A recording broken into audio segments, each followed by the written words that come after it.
24 CR 4561, State of Ohio versus Connor Grubb. Counsel on your appearances. Good morning, Your Honor. Richard Glennon on behalf of the state special prosecutor in this matter. Good morning, Your Honor. Aaron Claypool on behalf of the state of Ohio, special prosecutor. Good morning, Your Honor. Dan Brands on behalf of the state of Ohio, special prosecutor. Good morning, Your Honor. May it please the court, I'm Mark Collins, 006-1207 on behalf of Connor. And I'm Caitlin Stevens, 0095589, also on behalf of Connor Grubb, Your Honor. Yeah, and it's my understanding, either a witness today or sometime during the trial, that there's a body-worn camera that has some, quote, hearsay issues on it. What's your position?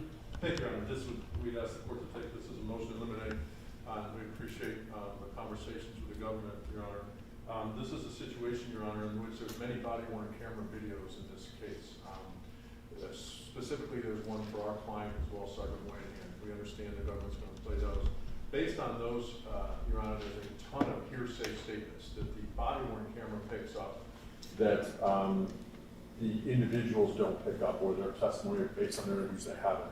They're textbook hearsay, Your Honor, and some of the declarants are unavailable, and we believe that in that situation that the prejudicial nature of those statements outweigh any probative value with regards to any of the elements that the government has to prove. And I guess, Your Honor, if you'd like, I'll continue with the second part of the aspect.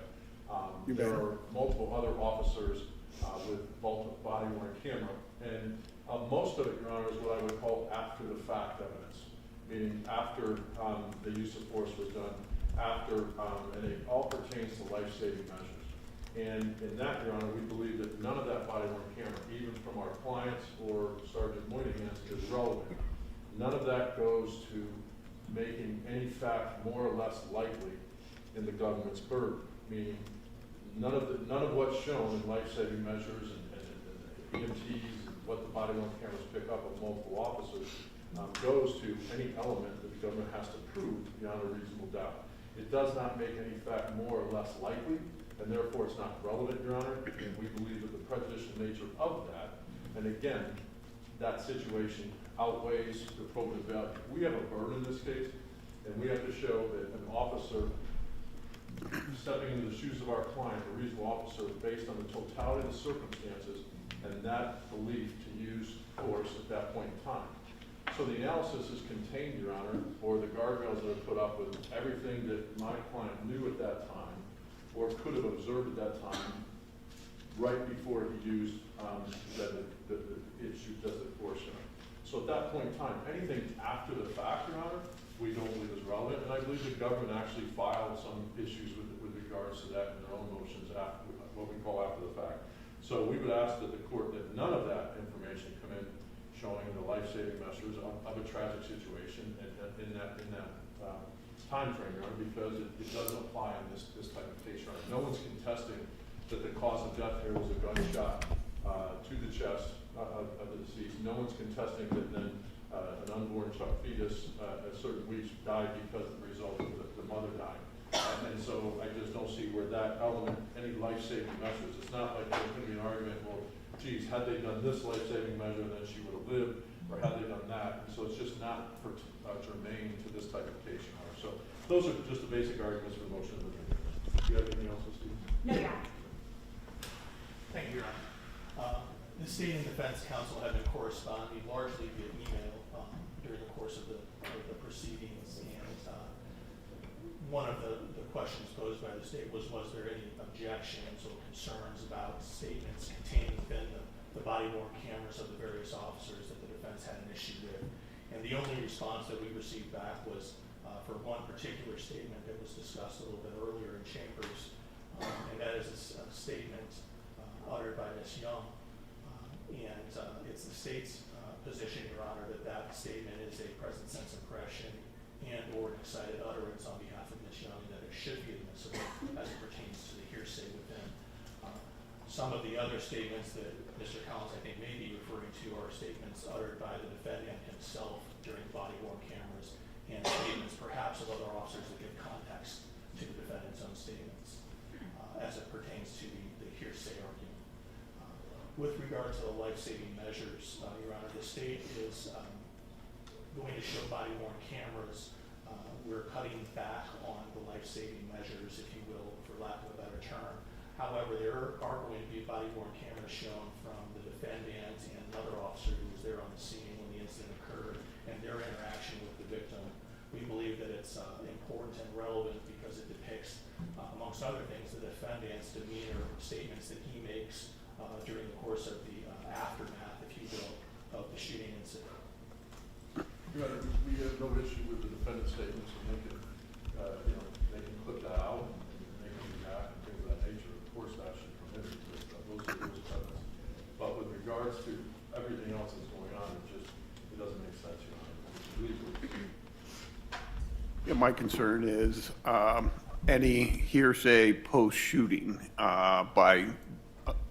but I believe Ms. Young's statement on the body-worn camera, we were pre-shooting, so that obviously I believe would come in this matter. Whether Mr. Grubb or the sergeant says I didn't hear it, we'll see what context that comes in as to that. And as to other officers and life-saving measures, I believe in Andrew Mitchell case and also Jason Meade case, I allowed some of the life-saving message for both Officer Mitchell and the victim in the Jason Meade matter. So you can make your objection as to whatever hearsay, but statements made by other officers after that are not Connor Grubb and those kind of things, I'm less likely to allow in at the present time. Anything further we need to put on the record prior to beginning the jury? Not to the defense, State would just make a separation of witnesses and motion, Your Honor, as it relates to both our own and the defense witnesses. So agree. I will grant that, but with this case being live streamed, I can't do very little to ensure that. Let's go get the jury.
All rise.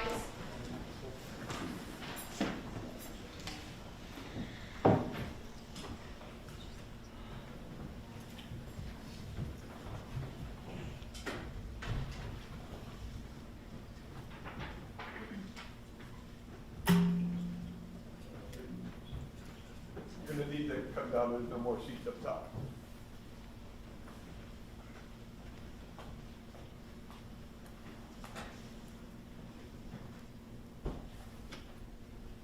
Everyone have a seat.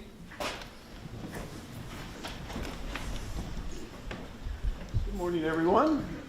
That was a big break, and the wake up of snow today. A little too early for me as to that. What we're going to do today is having done the jury view and also having heard opening statements, we're going to begin taking testimony in this matter. And again, as I indicated, the state would present their case in chief first, And then the defense, if they want to present anything, would proceed after that. Are there any witnesses on behalf of the state of Ohio? Thank you, Your Honor. The state would call Heather Jablonski.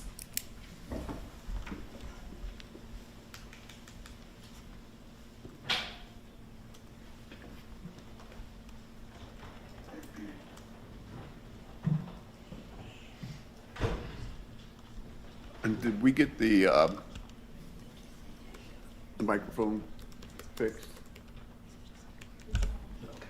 Oh, we're picking up on the live stream. Yes, yes. Yeah, we're probably gonna talk to Matt about that. Okay. There's a little maze over here. I should put yellow tape down. Follow it all the way around.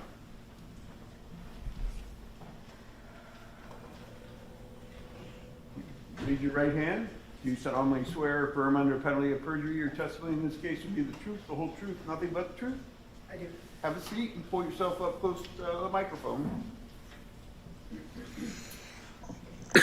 You may inquire. Ma'am, can you please tell us your full name for the record? Heather Jablonski, Can you spell your last name for us? Jablonski. Mr. Jablonski, I want to direct your attention, if I may, back to the date of Thursday, August 24th of 2023. And let me ask you, were you out and about on that day running errands? I was. Did there come an occasion, did you have occasion to visit the Sunbury Plaza Shopping Center on that particular day? I did. And can you share with us where that shopping center is located, generally speaking? It's on 161. Is that Sunbury Road? Yes, the exit is called Sunbury Road. Forgive me, I'm not from Columbus, but is that Westerville or is it Blendon Township, if you know? I think it's both. Both. I always considered it I both. apologize for that, so we would stipulate to that. Fair enough. Okay. Can you tell the ladies and gentlemen, ma'am, what was your purpose in going to the shopping plaza on that day? I went to Kroger to get fuel. Fuel points? Yes, that's the store I used to shop at when I lived in Columbus. Do you remember approximately what time of day it would have been that you arrived there? Between 4 and 5. That's your best estimate, is that fair? Best estimate, So you went to get fuel. I assume you would have gotten gas in your car then. yes. Can you tell us what type of vehicle were you driving on that day? Black 2019 Subaru Forester. Once you had finished getting gas, where did you go from there? I had nothing else to do in that lot. I had other errands to run, so I was trying to leave the strip mall. And was there anyone else with you in your vehicle at that time? No. When you say you're trying to leave the strip mall, where did you go? So I left the fuel center, which is in the back of the lot, headed towards the actual strip itself to make a left to go out to the light next to the McDonald's. And did anything happen while you were in the process of doing that? Yes, while I was waiting to turn into the road in the front of the strip, there was someone in front of me. They proceeded to back into my car and take off. When you say that, they actually put their car in reverse, backed up, and Backed up into my car and then took off. when that occurred, what did you do then? Called my husband, who advised me to call 911, even though there was no visible damage, just to file a report in case there was something else wrong with my car. And did you indeed then call the police? I did. I called 911 and they sent out Blendon Township. What did you do in terms of physically with your vehicle at that time? Did you park it? Did you stay I got there? out of my car, looked at the front quick to make sure there was no fluid leaking or anything that severe, and then I pulled into the first available parking space. Did an officer eventually come out to the scene? And did you speak with that officer? I did. He took all of my information, all the data that I had, tried to pull what he could, and gave me his card and filed the report. When you say that, you gave him your driver's license, insurance, that type of information. Did you provide him kind of a description of the vehicle, a license plate? Yes.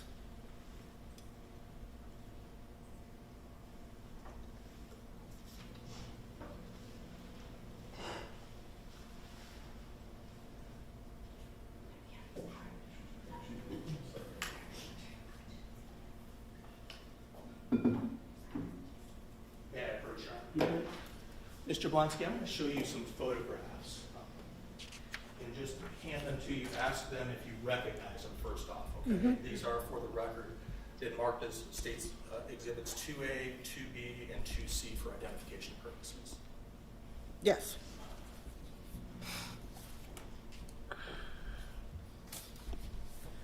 Yes, this is from the day in question. Okay. So do those photographs depict the area where you would have parked your vehicle? Yeah, exactly. That's my car there. Okay. If we may, Your Honor, publish these on the screen. You may.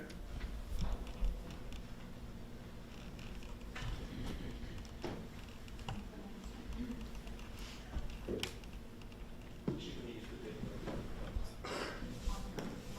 Yes. Thank you.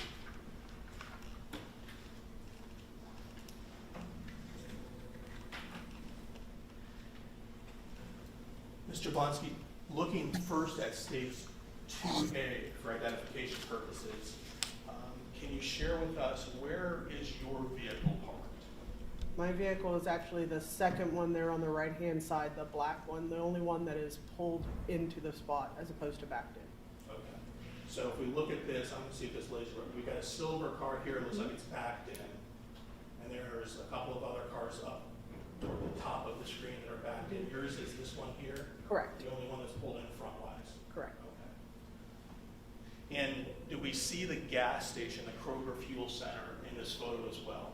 Yes, actually, you can see the pump that I was at prior to pulling into there. I was actually in that very last pump. Okay. And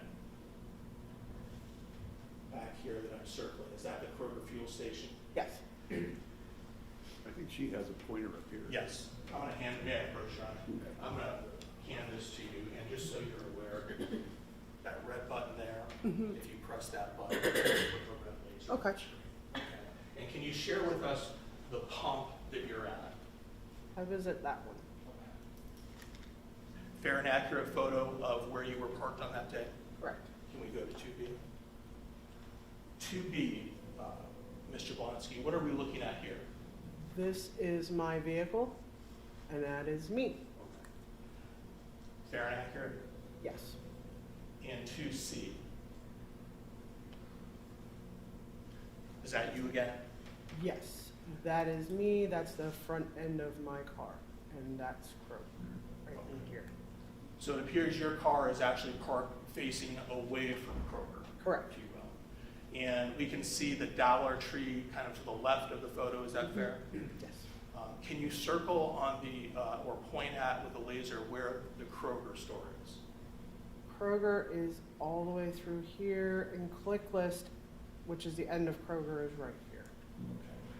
The parking rows that we see behind your car, Mhm. we can't see them obviously totally because your car is blocking, but were there cars parked in those rows between your car and the Kroger store? Yes. Fair and accurate photo, ma'am? Yes. Once the officer, thank you, once the officer had gathered your information, Mr. Blonsky, did he leave? He did. Did you see where the officer went? The officer that I spoke with left where I was and went along the front of the strip towards the right, towards Kroger. Towards the Kroger area? Yes. And he was, I'm assuming, in a police vehicle? Yes. You mentioned that you had called your husband prior to calling the police. Yes. Did your husband actually come out to that location? He did. He wanted to check on me. When your husband got there, where were you? In my car. When you say in your car, seated in your car? Yes, in the driver's seat. And can you share with us, at that point in time, while you're seated in the driver's seat, what do you remember happening next? I was talking to my husband. We were talking about the car. He was checking to make sure I was okay. And all of a sudden, I started hearing yelling. It sounded like police officers. Stop the car, get out of the car, open the door. That was what I had heard. Then I heard a gunshot. Could you tell where it was coming from? It was coming from behind me. You're seated, if I understand what you're describing, you're seated in your car facing away from Kroger, Correct. and you're hearing this yelling coming from what you believe is behind you. Correct. When you hear that yelling, what, if anything, do you do? I turned around to the right in my seat. Okay. And you've motioned as if you're looking over your shoulder, your Yes. right shoulder, but still seated in your car. Correct. When you turn to look over your shoulder, ma'am, what, if anything, do you see at that time? So at that time, at first, it took a second, and then I saw a dark-colored vehicle approaching the side entrance to the Kroger, the walk-up pharmacy, and the click list area, approaching the sidewalk. When you say approaching, driving in that Yes, direction? correct. You mentioned that you heard, I think you mentioned that you heard a gunshot at some point. A single shot, yes. Can you share with us at what point in time, as you're observing this car, do you hear this gunshot? It was pretty much the same time as I turned around. As the car is approaching that Mhm. sidewalk area? Correct.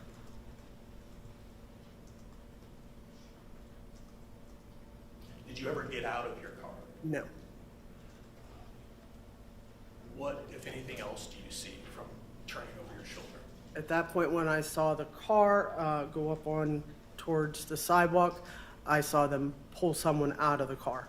When you say them, The police officers. police officers pull Correct. someone out of the dark colored car. Yes. You get out of your car at that time. No. Could you see the person that was pulled out of the car? Not distinctly. I'm assuming, is that because of the distance? Correct. And we talked about there were some cars parked between you and Kroger.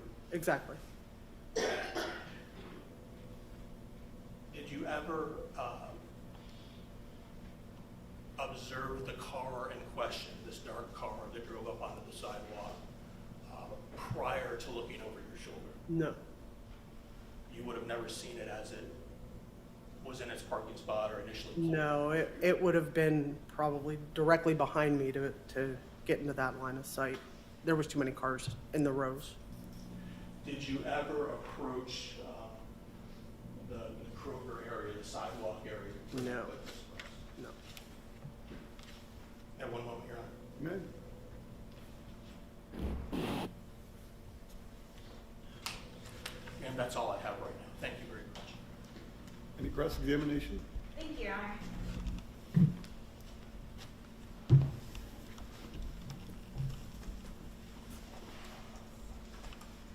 May I proceed?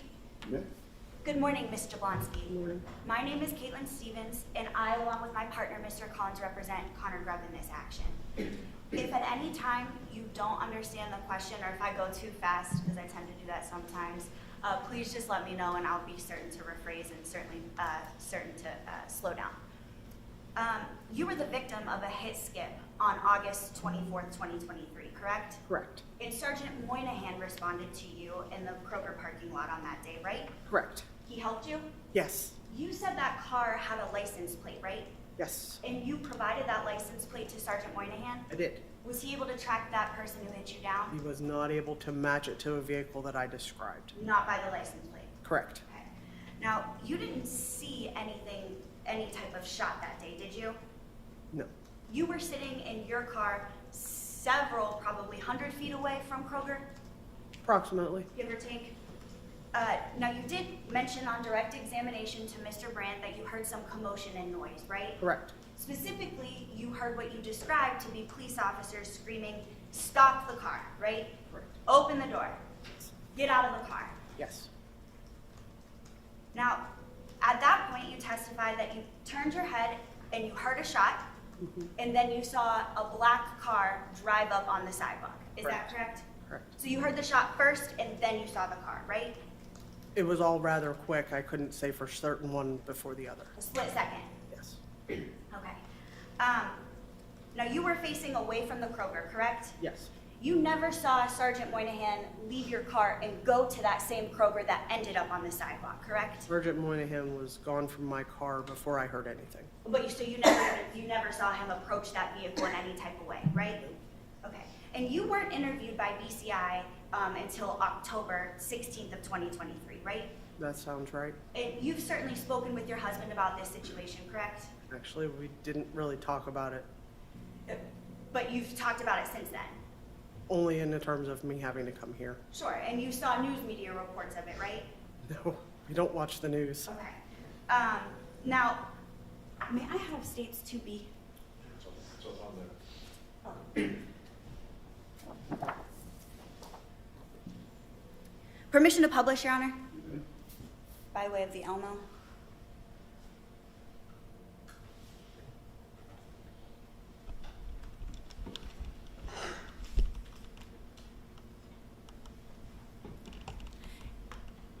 Ma'am, you're seeing what Mr. Brandt had previously shown you as State's Exhibit 2B. Is that correct? Correct.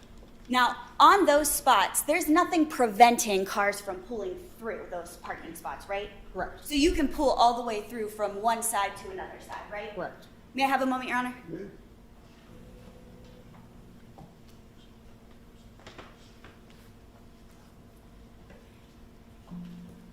Ma'am, you mentioned that police officers you saw pull somebody out of the car, right? Correct. Do you know if one of those were Sergeant Moynihan or not?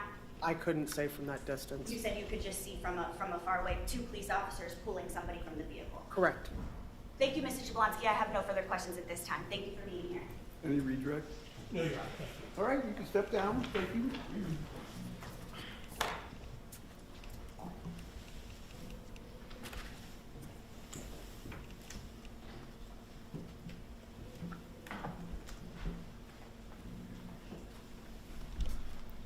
Any further witnesses on behalf of the state? Yes, Your Honor. The next witness for the state is James Gibbler.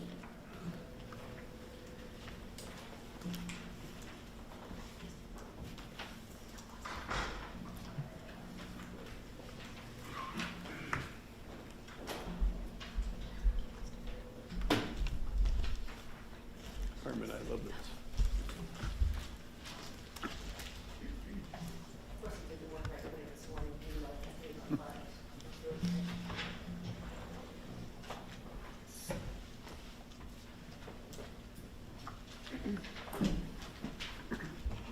There's a little maze around here, so you can make your way.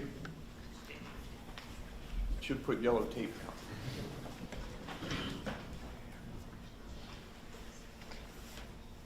Raise your right hand. You solemnly swear or affirm under penalty of perjury your testimony in this case will be the truth, the whole truth, nothing but the truth. Have a seat. Pull yourself up close to the microphone. And you may inquire. Thank you, Your Honor. In a loud, clear voice, please tell us your first and last names and spell your last name for us. James Gibbler, Giebler, For whom do you work? at the Kroger Company. What is your current position at the Kroger Company? Division Asset Protection Manager. What does that mean? I'm responsible for everything revolving around safety, security, and product loss shrink. How long have you been in that position? 8 years, How long have you worked for Kroger? 46 years. Can you take us through, when you first started working at Kroger, what was your job? I was a courtesy clerk, And what is a courtesy clerk? basically taking groceries from the check stand to the customer's vehicle. After that position, can you tell us how you progressed through your employment with the Kroger?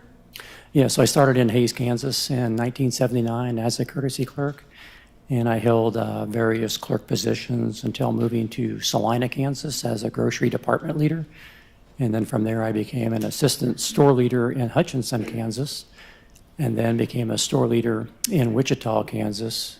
Then in 2006, I was relocated to our Kroger Support Center in Cincinnati, Ohio, and I held management positions there with operations. And then in 2015, I moved to Columbus as the retail operations manager, and then became the asset protection manager in 2017.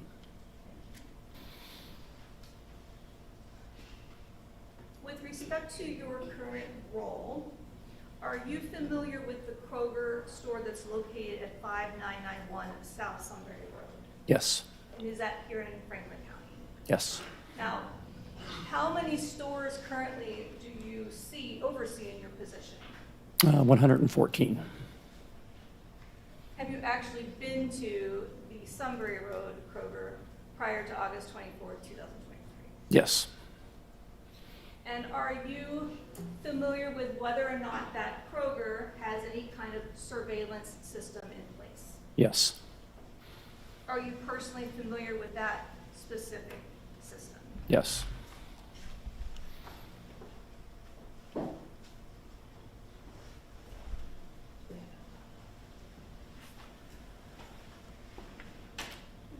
moment so I can switch over.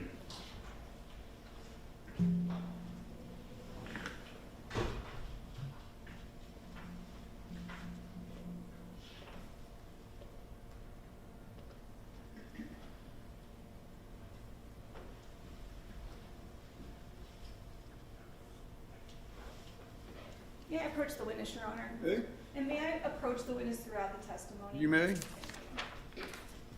Mr. Gibbler, I think there are two objects in front of you. I'm going to take this laser pointer back. There's a laser pointer over there as well. I'm going to show you State's Exhibit 35. Are you familiar with what is shown in the picture State's Exhibit 35? Yes. And what is that? That is the picture of the storefront parking lot. And if we can display 35.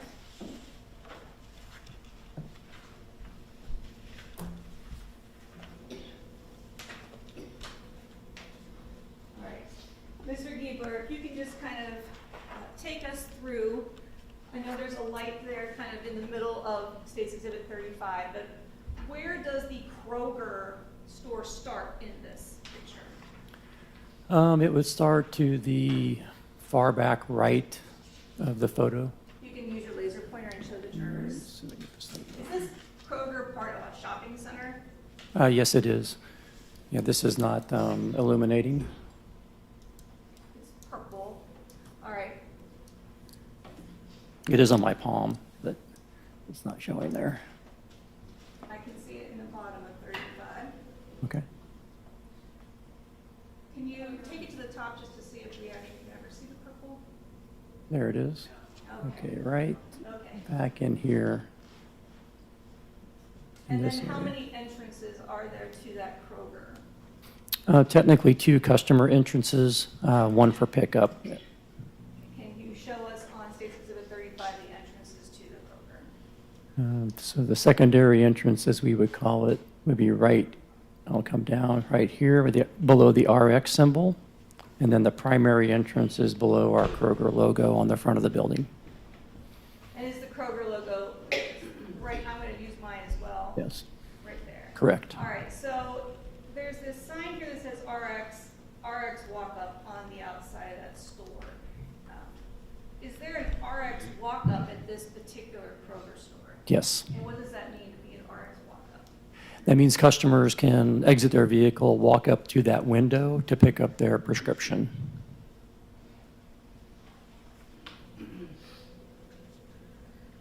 Does the Sunbury Road shopping, or Kroger, have a state liquor store inside of it? Yes, And did it have that state liquor store inside of it August 24th, 2023? yes. Now, is that a separate section within the Kroger, the state liquor store?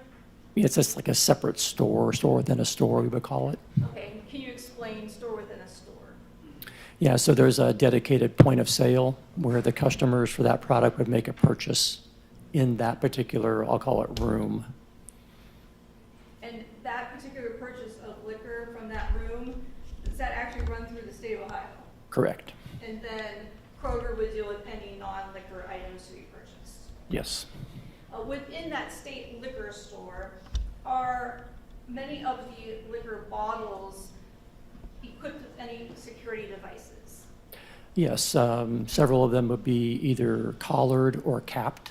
What does that mean to be collared or capped? So a collar would go around the neck of the bottle, and it has a sensor in it that would be alerted if it went through these gates. I'll call them their EAS, electronic article surveillance gates, that would trigger if they had not been deactivated. And what is the process of deactivation? They're removed by the cashier. So at payments, the devices would be removed from the liquor bottle. Correct. If that did not happen, and the liquor bottles make it through the detectors for the state liquor store, does an alarm go off? Yes, either audible or visual or both. Now, are there separate, I'll call them alarms, you tell me what the correct security name is, when you leave the store? What do you call them? I call them alarms. but We call them EAS pedestals, What does that stand electronic article surveillance. for? Okay. May I say EAS? Yes. Maybe I should go back to alarms. Okay. But if somebody makes it out of the liquor store, a separate alarm would go off. Would an additional alarm go off upon leaving the actual store? Yes.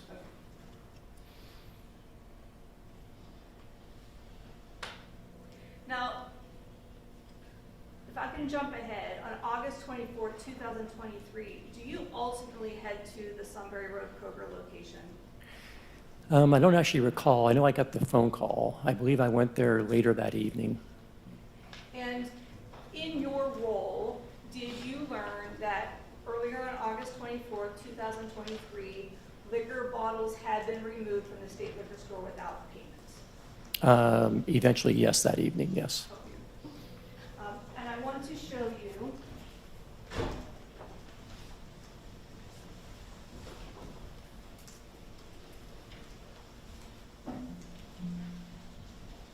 State's Exhibit 14 for identification purposes.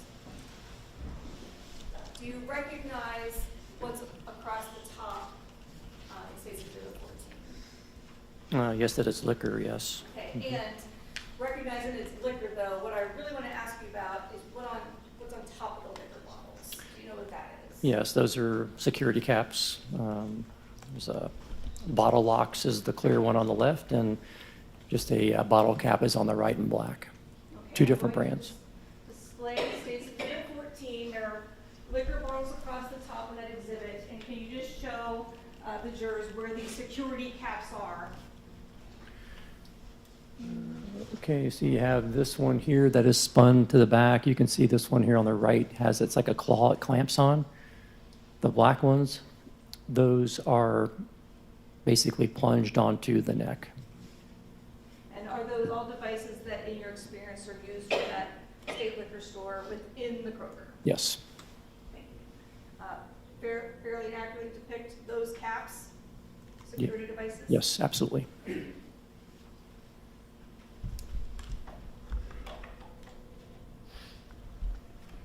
I asked you this earlier, but now I want to talk about it in more detail, this security system in place at the Kroger. As of August 24th, 2023, were you familiar with the system in place at the time? Yes. And what's the name of the company that the system is operating under? Is it Bosch? Are you talking cameras or are you talking the Okay, pedestals? Well, let's break it down. I want to talk about the cameras.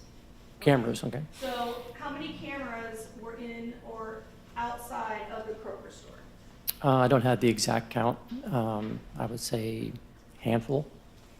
Let's talk about cameras that would have been capturing the parking lot. Are you aware of whether or not there were cameras mounted outside the Kroger building that would catch areas of the parking lot? Yes.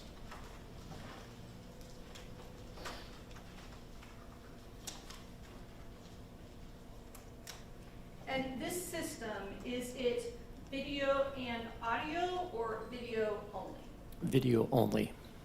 And are these cameras capturing what's happening as it's happening? Yes. If it's recorded, where does that recording go? It basically goes to a DVR, so it's a physical drive in this store, much like in your home. And DVR stands for? Digital video recorder. So once the recording goes to the DVR, who has the ability to retrieve it? For example, in this case, law enforcement eventually asked for it. So who can retrieve the video that's been stored on a DVR? I would say authorized personnel. And is it password protected? Yes. Okay, and can anybody go in and change what's on the video, alter it? No, it cannot be altered at the store. And are you aware that in this particular case, video was turned over to law enforcement? Yes. Now, have you also seen the video that was turned over on the DVR itself?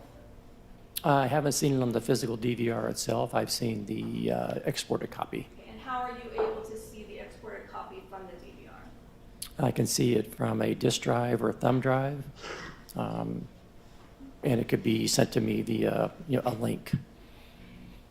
Is it the regular course of business for Kroger to make these recordings recordings from the surveillance cameras? Yes, and And as in your role, is it one of your duties to kind of oversee, to be the keeper of those records from the video camera? I would say generally, yes.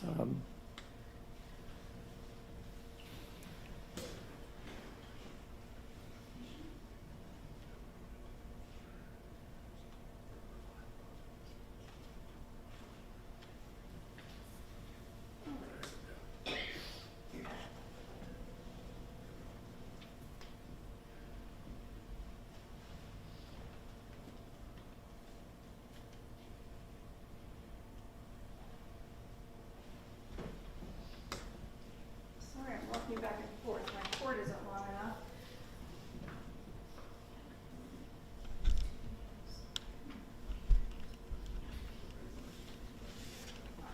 So, Mr. Gibbler, I'm going to go back and forth. There's a flash drive, we marked the State's Exhibit 1. It contains 2 sub-files, 1A labeled as parking lot, 1B labeled as RX walk-up, with the defense position loaded onto my computer, so I'll be able to play it right from there and make it quicker.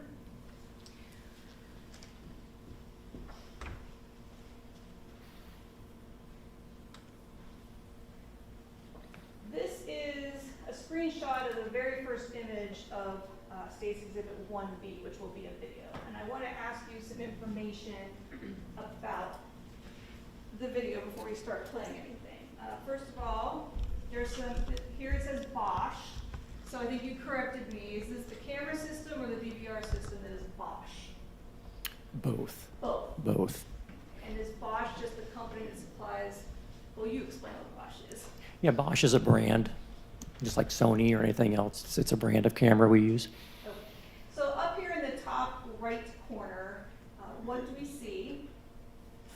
You see the date and then a military timestamp.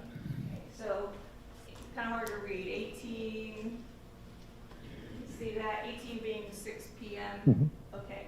And then with respect to the time and the accuracy of the time, generally speaking, what is your experience in knowing how close this is to the actual time of the events? Very accurate. And then we go down here to the bottom left corner, and there's this 53 PTZS lot. Does that mean anything to you? Yeah, it's camera 53 within the store. It's a pan, tilt, zoom camera. And is it mounted on the outside of the store? Yes. Is it mounted near that RX walk-up or to the front entrance of the program? Yes, in that area, yes.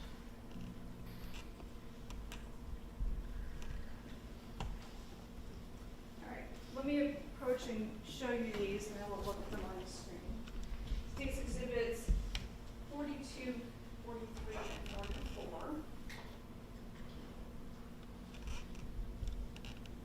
Are you familiar with the store that's depicted in 43, 42, 43, and 44?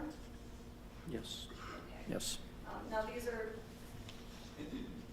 showing what in general? No, in general, they're showing a parking lot view from a cross-section,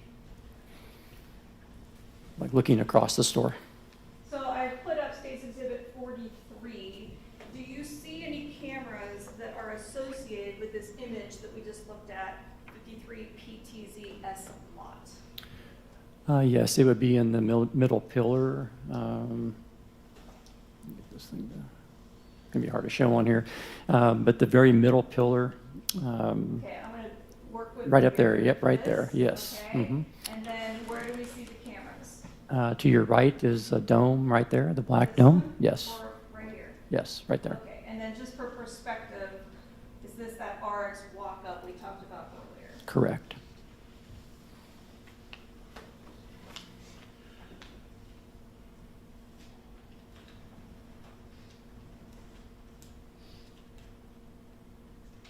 All right, State's Exhibit 1A. Again, we have a date and time up here in military time in the right-hand corner. Is it the same that you testified as to the other video that it's approximately the right time. Yes. Okay. And then now we have this label that's 111 lot 4. Does that mean anything to you? Yes, it's camera 111, and it's looking at the 4th lot shot. And then I'm going to move to State's Exhibit 42. Do we see the camera that would be what captures what we just saw on the previous slide?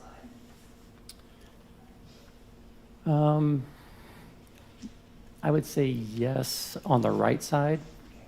Yes, right there, yes. How Mhm. far is that? Over here? Yes. Mhm.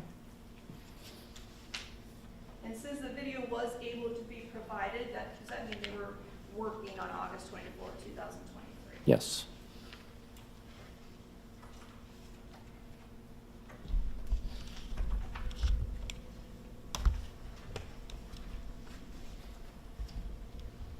All right, let's start.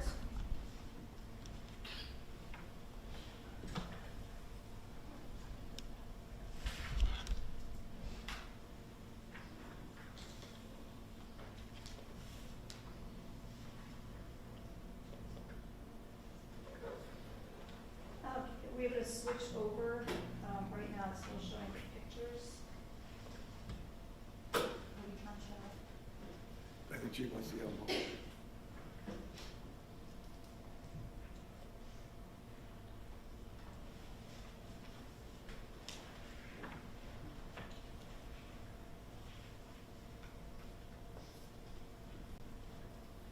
Sometimes it gets confused and you go back and forth between PowerPoint and a video. You wanted to go to your computer. Yes, Yeah. my computer.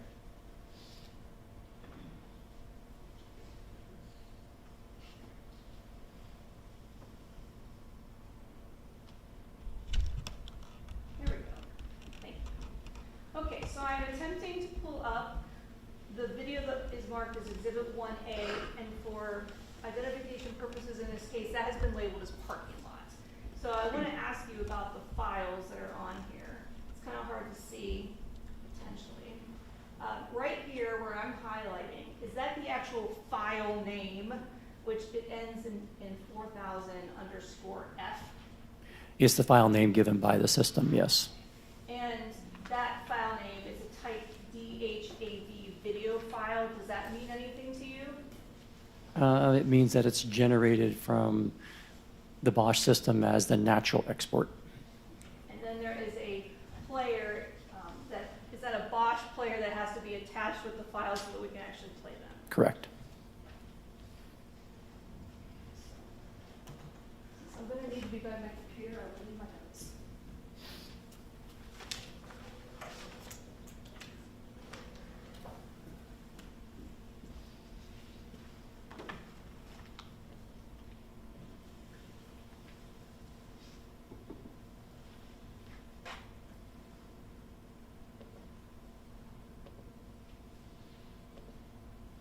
All right, Mr. Gibbler, this is the video you've identified, the 111 lot 4. So what area of, what are we seeing from this camera? Yeah, so you're seeing the main entry customer walkthrough below us, and then it's looking out to what I would call the south. And so the video starts at 18:14:02, which is the timestamp, and I'm going to hit play.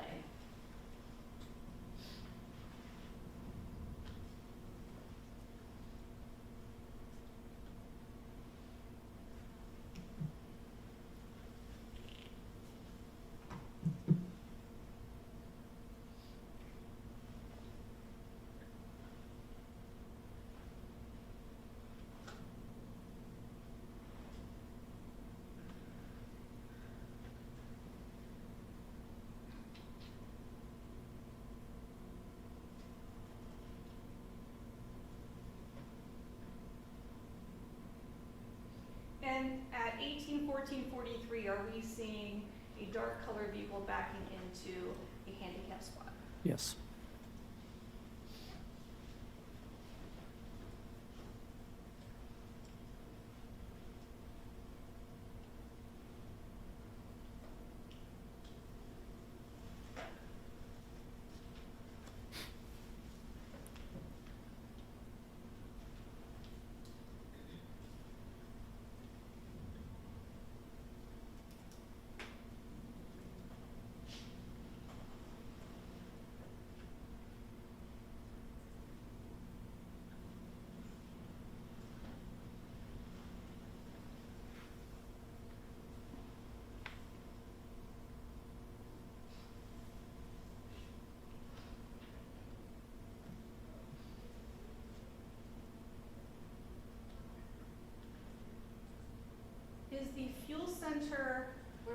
cursor is at the top of the screen?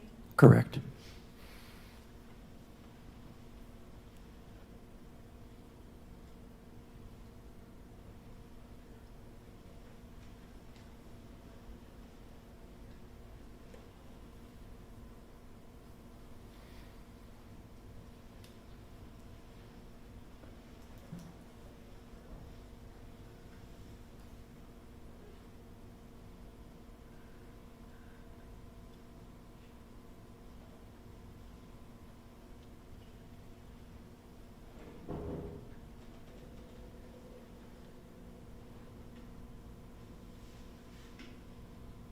And at this point, Mr. Gibbler, do you see somebody exiting that dark colored vehicle that I had pointed out earlier? Yes. And which direction is she heading toward? Toward the north, towards the main entry. Going to stop at 181645 and try to advance. This one's a little bit finicky.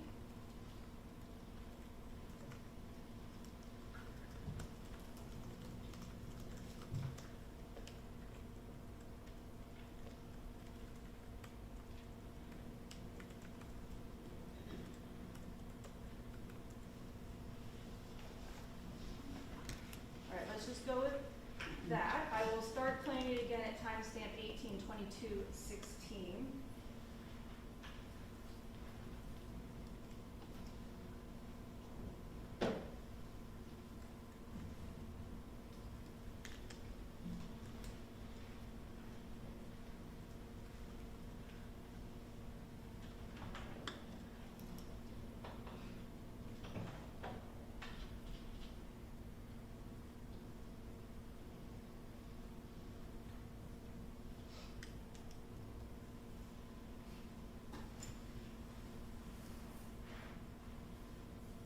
And at 18:22:54, Mr. Gibbler, do you see what appears to be a police cruiser arriving in the view of the video?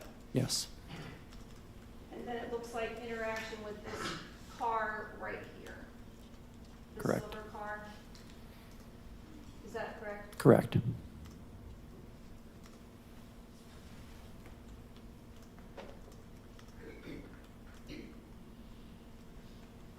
Stopping at 18:23:19.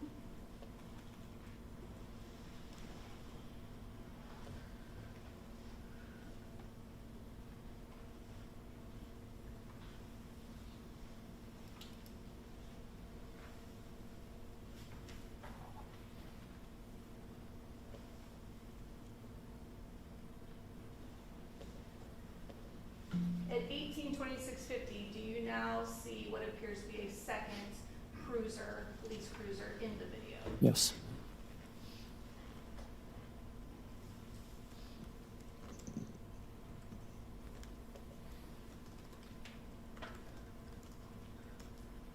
Hitting play.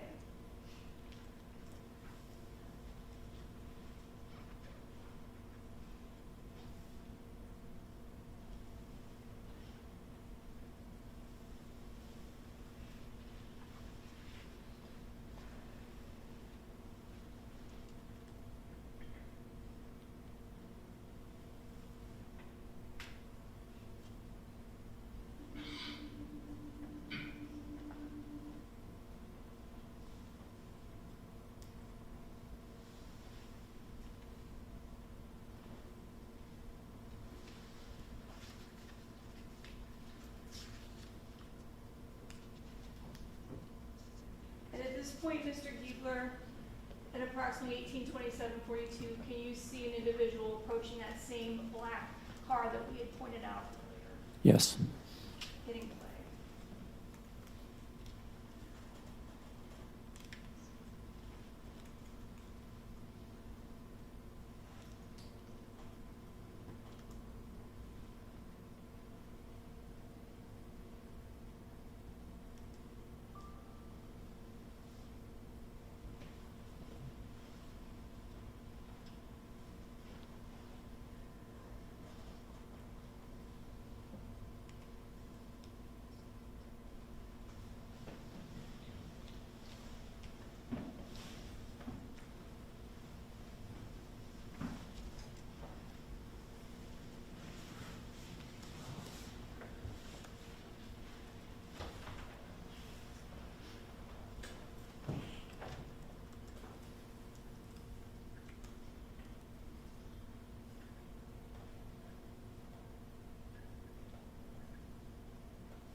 1829-20, do you see an individual running back towards this cruiser you had identified earlier?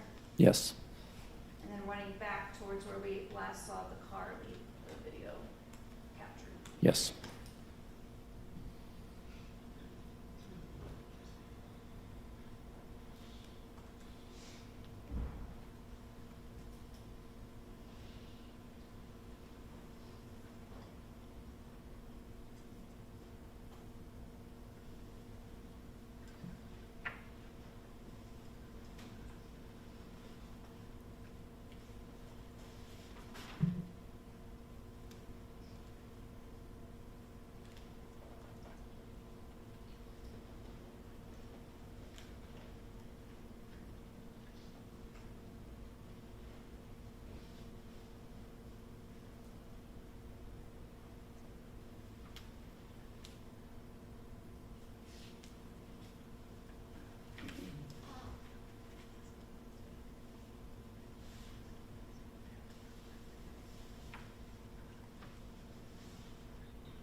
Eighteen 31-27, do you see another cruiser arriving? Yes.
Eighteen 32-37, is there an individual running away from the area where we last lost sight of the car Yes. and back to the cruiser that you had identified previously? Yes.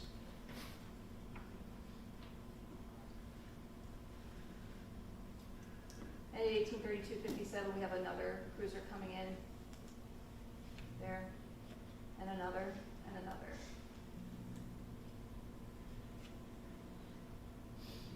Would you agree? Yes.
stopping at 1837-27, ask you to focus around this cruiser. Do you see individuals approaching that particular cruiser?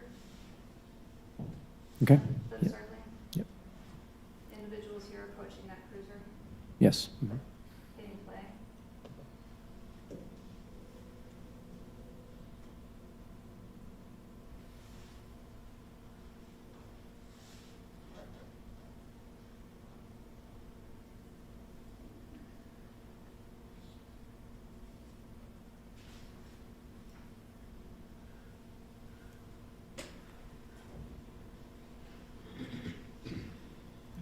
Okay, and for the record, I'm going to stop playing at 18:37:54 with the timestamp.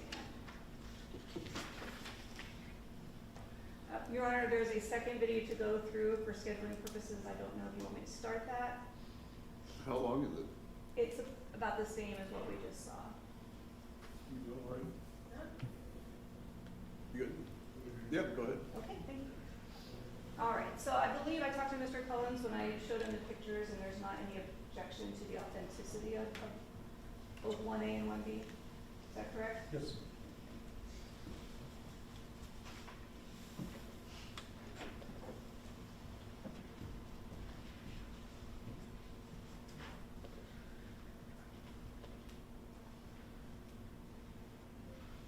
Moving on to State's Exhibit 1B, which for our identification throughout the case has been labeled as RX Walkup. Just the same question. Is the actual DHAV video file name up here? It's ending in 90,000_10_F. So that's the actual file name of the video for this particular camera, Mr. Gibbler? Yes, assigned by the system. And then putting in the player.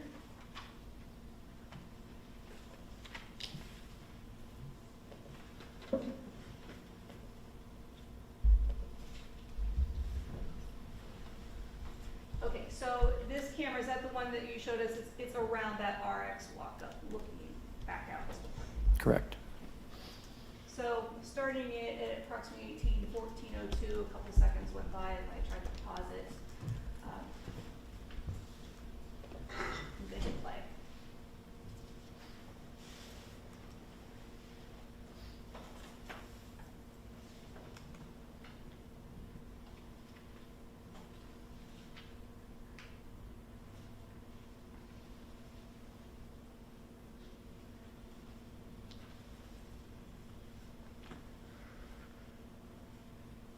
For perspective purposes, Mr. Giebler, we just talked about in 1A, the black car that goes into the handicap spot. Is that going to be where I'm circling right now? Is this the same spot that we will be looking at? Correct.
focusing again in this area.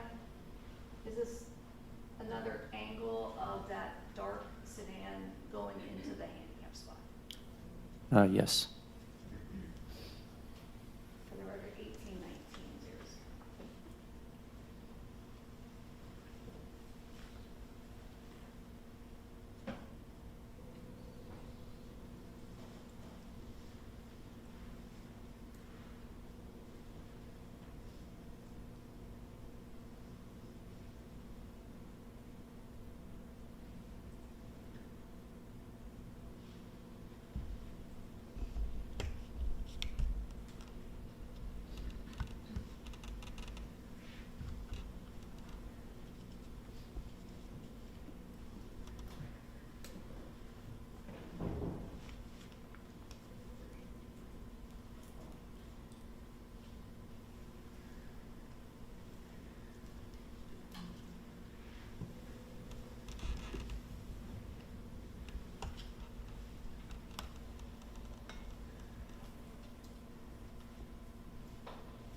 Directing your attention to 1820-40 of the area of the stand, you see somebody moving from the car towards the entrance of the store. Yes.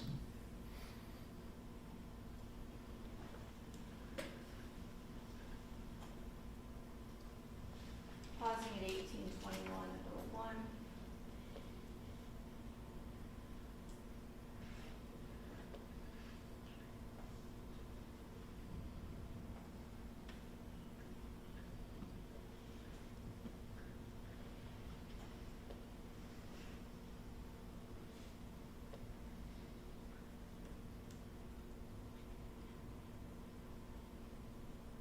I'll start playing it again at 1826-16.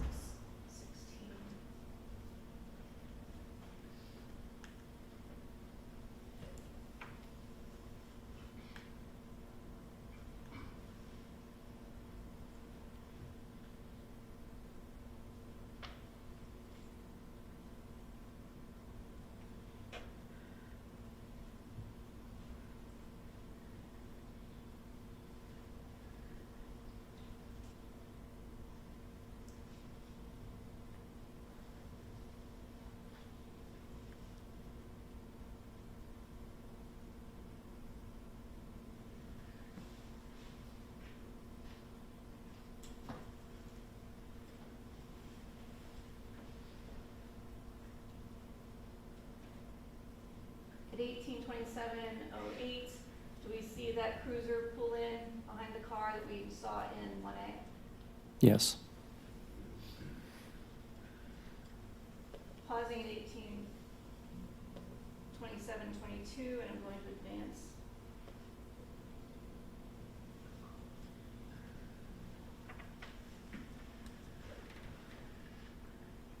To 1830-13.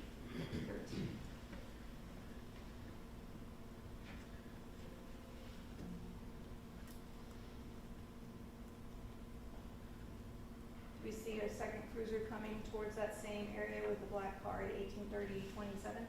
Yes.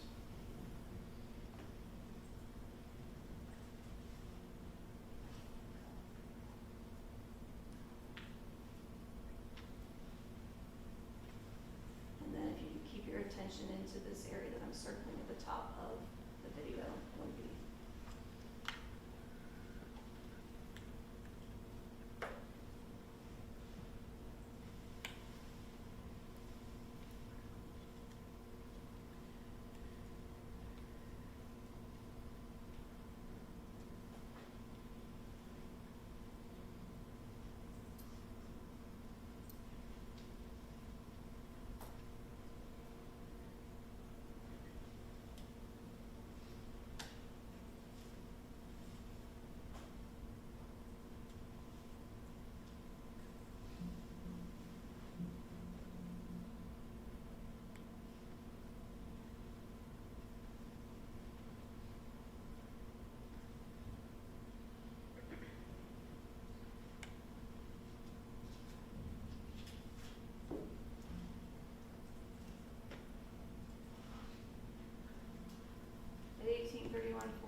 Yes.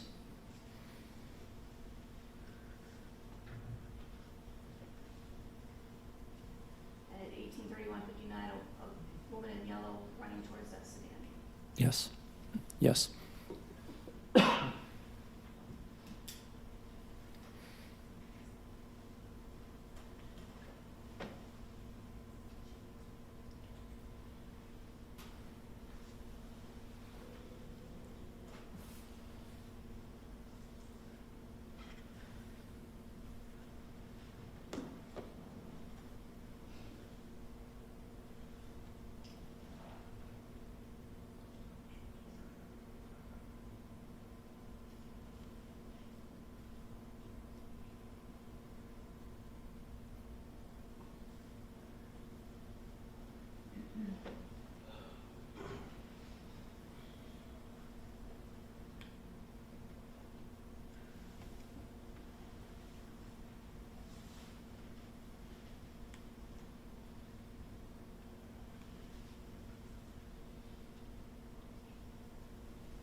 18:33:31, we see an individual running towards what we saw in 1A was a cruiser. Yes.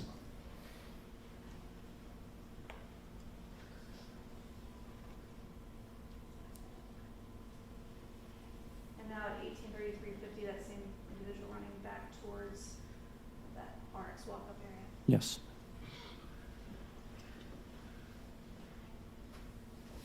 Pausing at 18:34:01.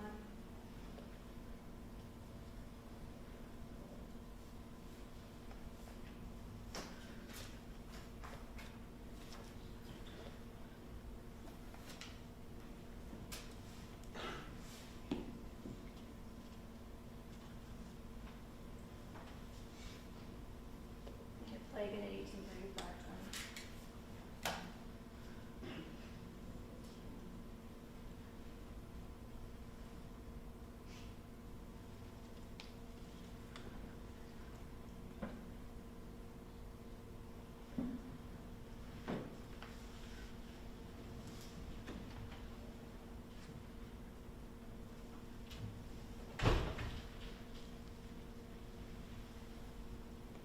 At 18:35:48, are we seeing a cruiser arriving into the scene?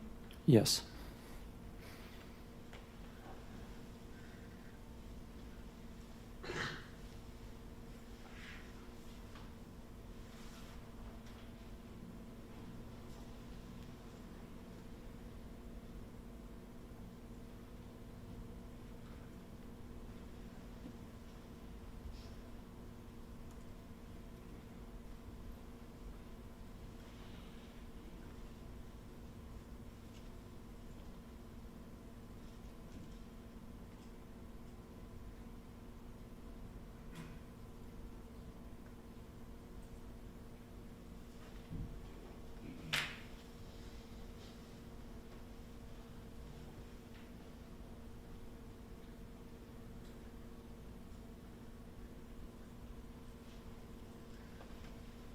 And at 18:36:48, individual running back towards that area where we established in 1A that was a cruiser. Yes.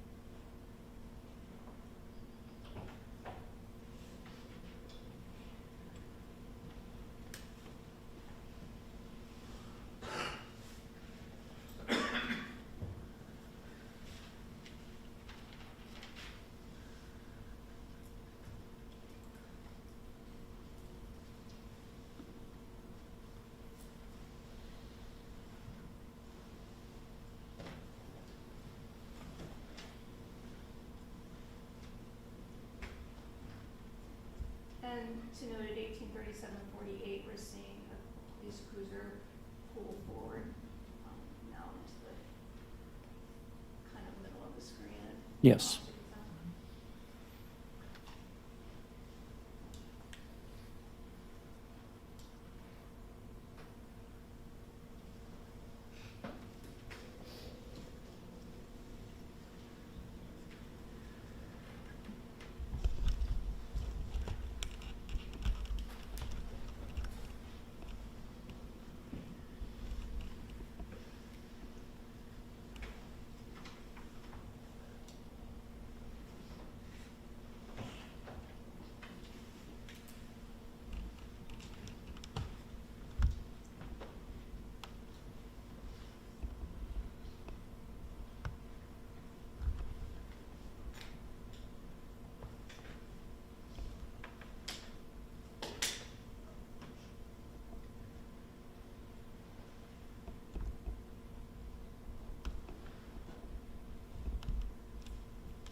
Going back to 1841-01,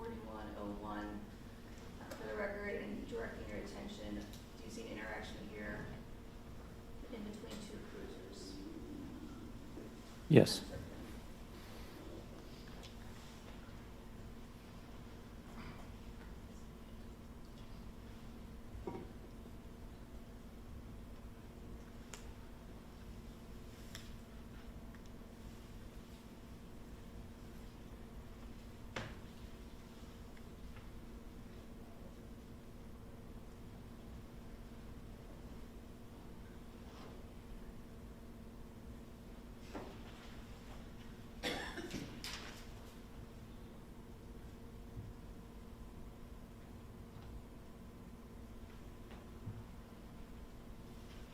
Directing your attention to 1841-55 over to this cruiser, does it appear that an individual has just got inside the passenger side front? What was the question?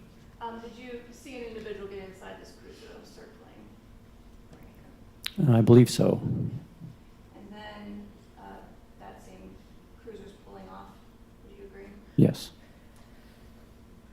And I will stop this portion of the play over the court at 1842-21.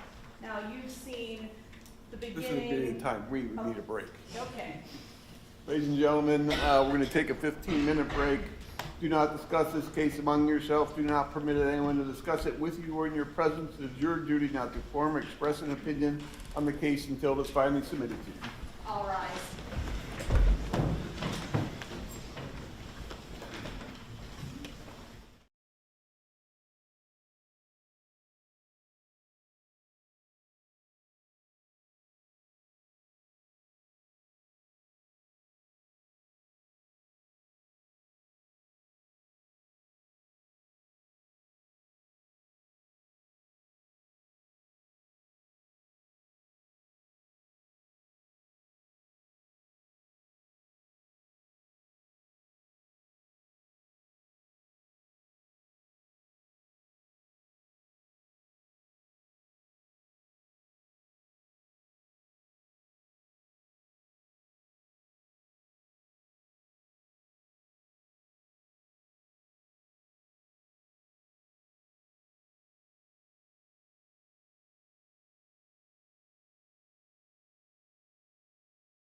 the record prior to bringing in the jury? Let's go with jury.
All rise.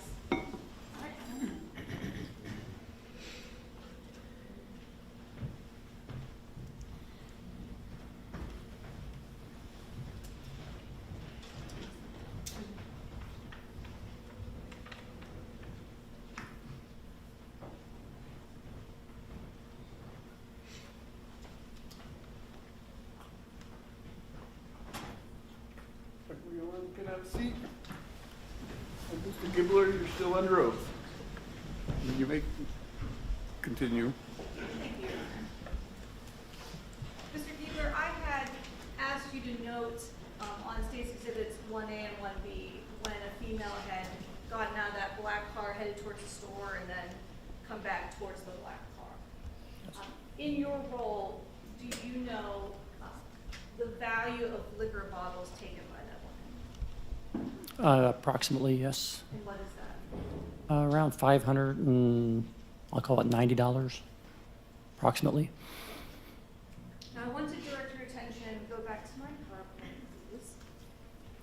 State's Exhibit 44, which you had looked at in that group, and I handed you the Kroger photographs. Let me ask you, jury went out to the Kroger last Wednesday. Were you in the area the same day that we were out there? Yes, I was on site.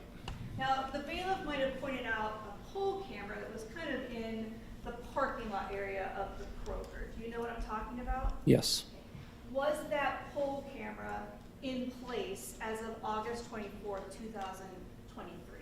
no, Was it added at a later time? yes. So if they were looking at this, I call it a pole camera, what is it? It's a lot tower. Okay. Whatever that lot tower is now, there was no image captured because it didn't exist on August 23rd, 2023. Would you agree with that? Correct.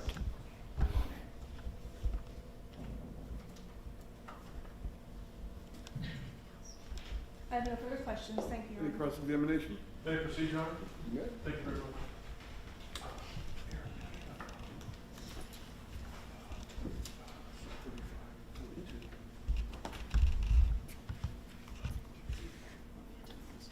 No, I can just use this. Thanks.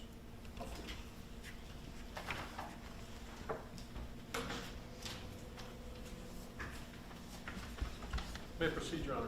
Yeah. Thank you very much. Good morning, sir. Morning. Mr. Gibbler, my name is Mark Collins, along with Kate and Stevens, we represent Connor Grubb. I just have a series of questions to ask you based on what the prosecutor asked you.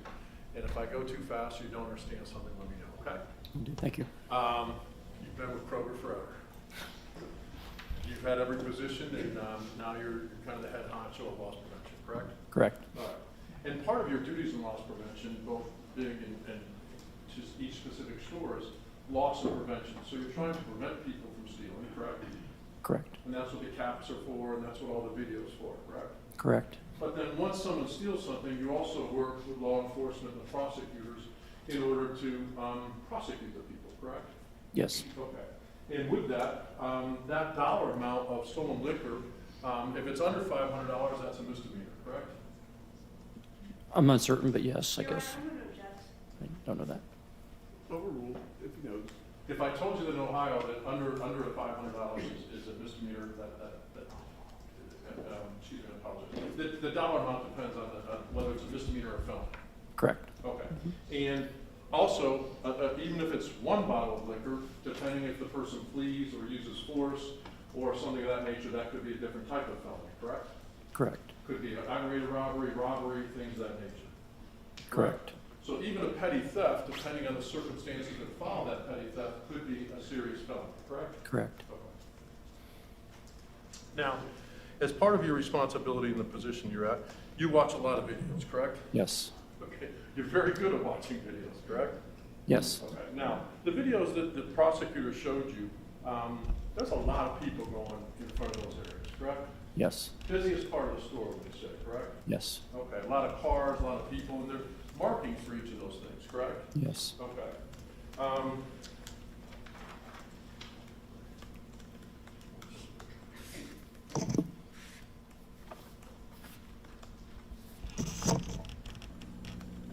May I have the other one?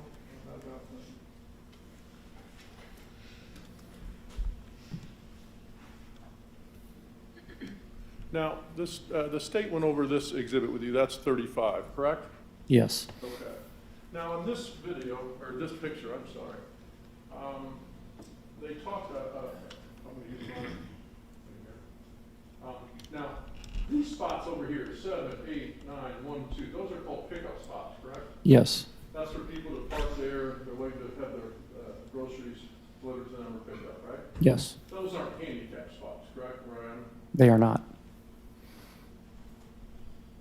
I think this one just died. All right. Now, up to the further right, up there, do you still have your pointer up there with you?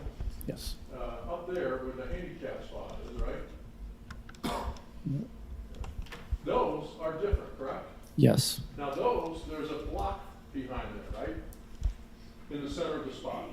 Yes, a concrete block? Concrete block with Yes. a sign on it, right? Yes. And in that situation, you can't go backwards out there. You can't go through that spot, correct?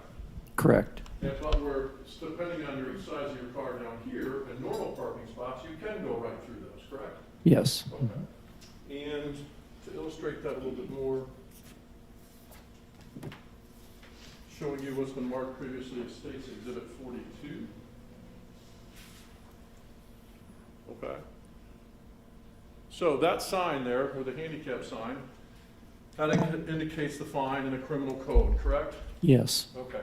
Now, that is mounted to one of the cinder blocks that's right in the middle of that spot. Correct. So you can't go through there, correct? Correct. Now, Mr. Gibbler, those lines in front of the store, those are, you don't want people parking there, right? Correct. You don't want people parking there because it's such a busy area, people coming, people going. That's the busiest section of the supermarket on the outside, correct? Yes, and potential fire lane. Oh, absolutely, fire lane as well as, that's the main entrance in and out, and it's the most traffic at any time of the day, correct? Yes. And as you saw in the videos, there's a lot of people walking in and out there and cars going through there, correct? Yes. Okay. And the prosecutor showed you some videos. I'm going to show you one as well from Ms. Stevens' computer.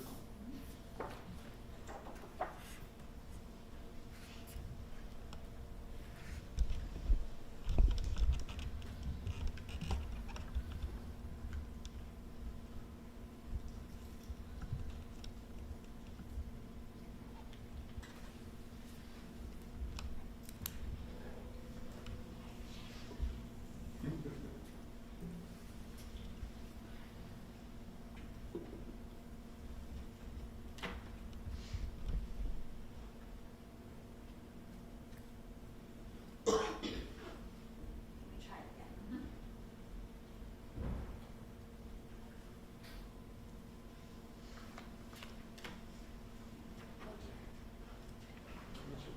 I'll move on to something else. Let me know when it's ready, Ms. Stevens. Maybe we can proceed, Your Honor. You may. I apologize about that, Mr. Gibbler. We'll get that figured out. So, with regards to part of your duties, you're charged, you got there that evening, right? Later that evening.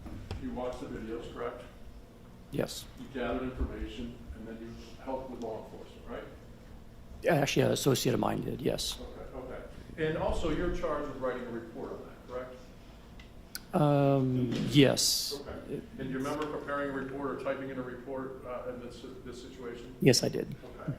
And that's all standard process, standard procedure that you use, correct? Yes. Okay. Would it help you to see your report if I ask you questions about that? Yeah, it would help me. I'm not going to admit it. I just asked if it would help him to see the report. If you'd like, I can go do that. Okay. Do you remember the details of what you put in the report?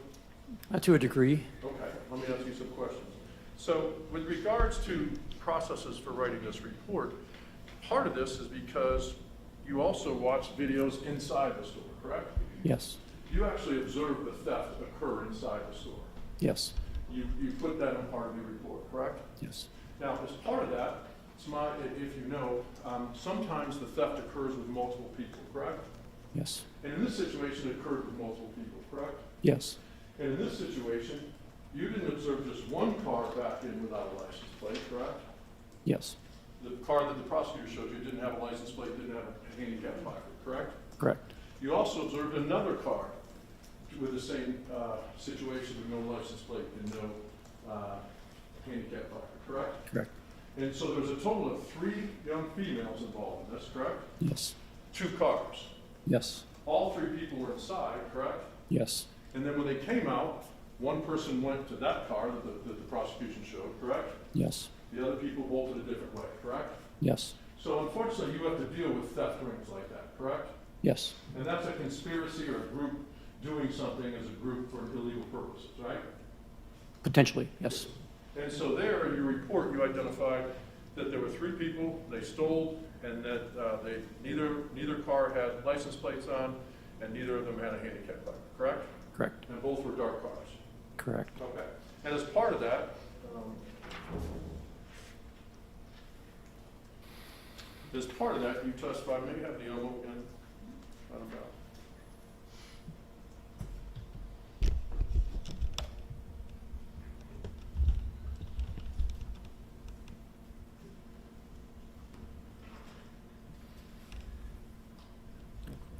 This has been marked for identification purposes as State's Exhibit A.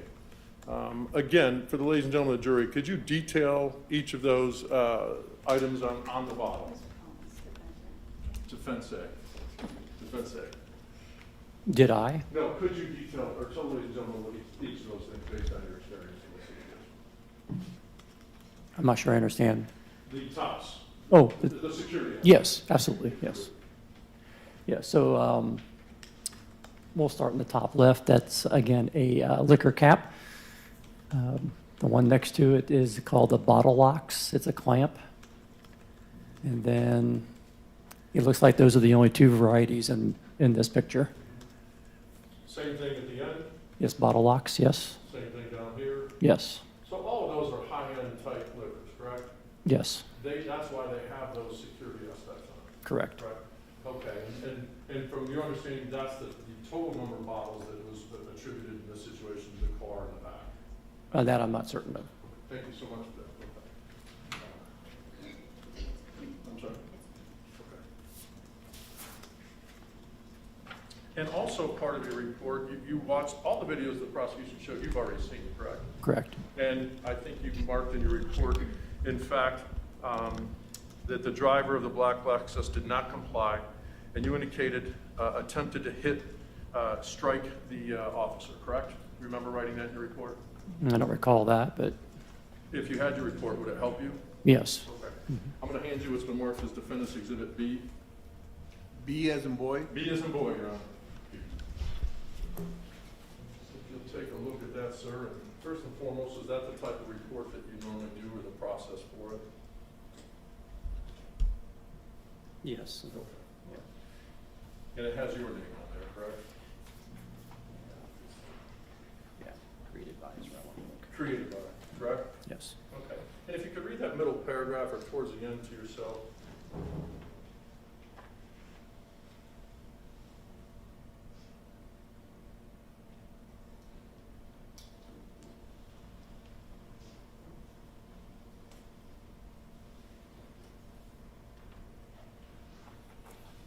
Okay. Now, so the ladies and gentlemen of the jury are clear, you wrote that report after reviewing the videos and stuff.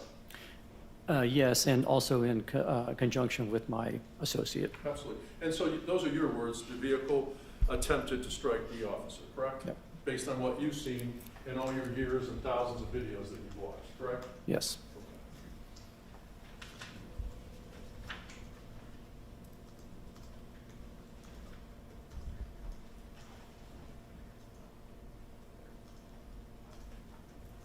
May I have a moment, Your Honor? Yeah.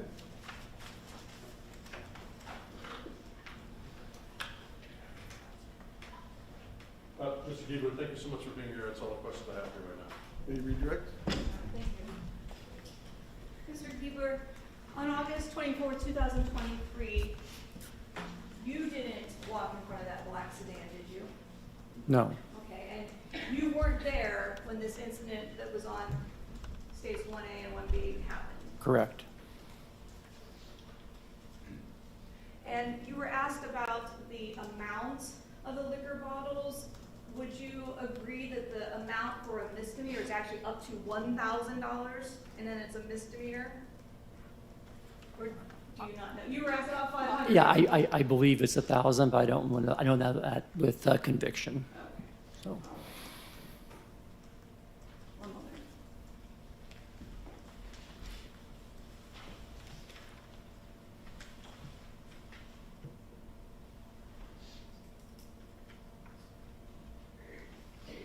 You were asked, Mr. Giebler, about this second car. And you've watched the videos 1A and 1B. Do you even see that car in what's captured in 1A and 1B? yes. Okay? Is it right around the vicinity of that black sedan? It's in an adjacent aisle. Okay, so when you say adjacent aisle, which direction? It would be to the south or to the right as you're looking. Like towards the fuel center? Correct. Okay. Thank you. The prosecutor never asked you about that vehicle in her direct examination, did she? No. Okay. Didn't even go into it or anything of that nature, correct? Correct. Thank you, sir. All right, you can step down. Thank you.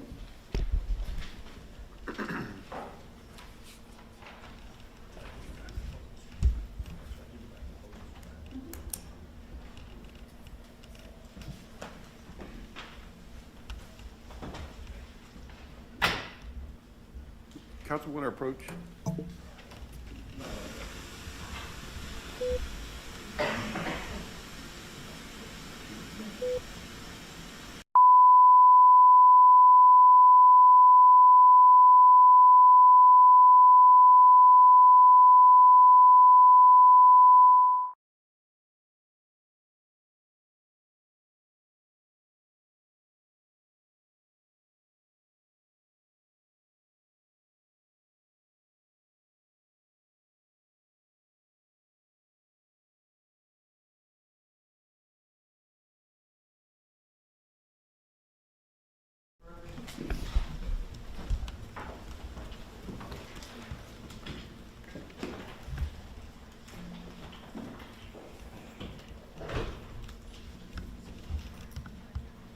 What's the last name, Mr. Connor?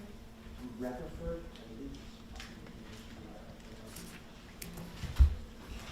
Tommy, you were pretty close. You judging me up there? We have a system that this is the first time I get real-time transcription.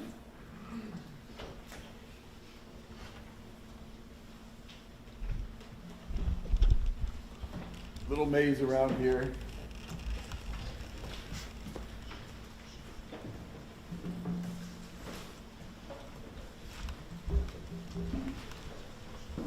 Raise your right hand.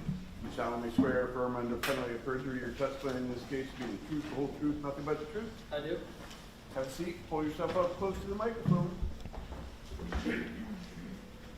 May I proceed, Your Honor?